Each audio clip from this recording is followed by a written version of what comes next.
From the well, we have a pump controller, variable speed pump controller, small pressure tank with the water, the pressure sensor and all down here.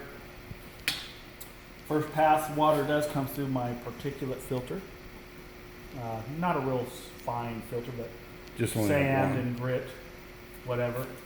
And then water comes through here. This is a little injection pump. And you can see this little tube here. Goes to your Over- bleach. I put 1 gallon of bleach, 35 gallons of water. And it spits it in there in about 500 to 1. So just a very bit of bleach that will get injected right before this tank. This is a retention tank, so that water, that bleach, and it is kind of swirled around in here and it kind of mixes with this. It's supposed to get rid of the sulfuric gases or whatever. And then out of that retention tank, I go through the iron manganese tank, takes out any iron, manganese, metals, things like that. And this is a regenerating unit as well. About every 4 or 5 days it regens. Then this,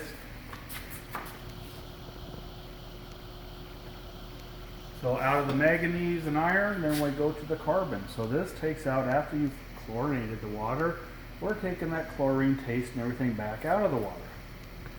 So there's that.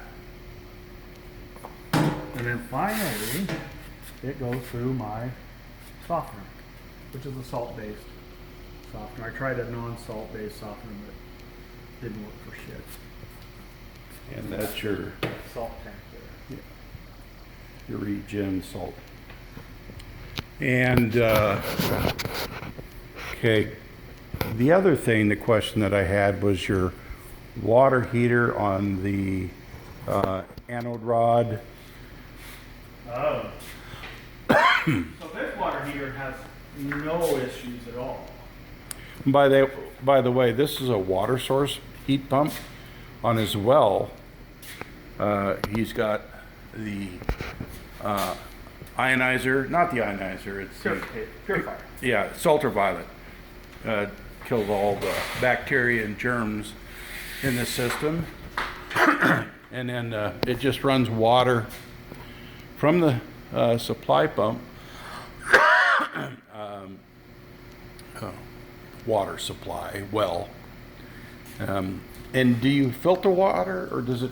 This is non-filtered. No, it's conditioned. It is all conditioned. Okay. Which is when I'm using a lot of it, it uses the water. And he's got a air cleaner, electronic air cleaner here too. And what's that? Honeywell humidifier up there, and then Honeywell air exchanger, HRV. And then he's got his primary hot water heater, which is a hot water heat pump. As you can see, I'm in heat pump mode only now. Oh, so your hot water is supplied by the heat pump only. I'm not allowing any elements since the garage is warm now and working like it. Never have I ran out. It's 120 gallons or it's 80 gallons. 80 gallon. So, back to the sacrificing the anode tube. Anode rod here, I've never had. If you get sulfur smells in your water only from the hot water, more than likely it's whatever's left in your water supply and your metal anode, your zinc anode is reacting with it and creating the smells.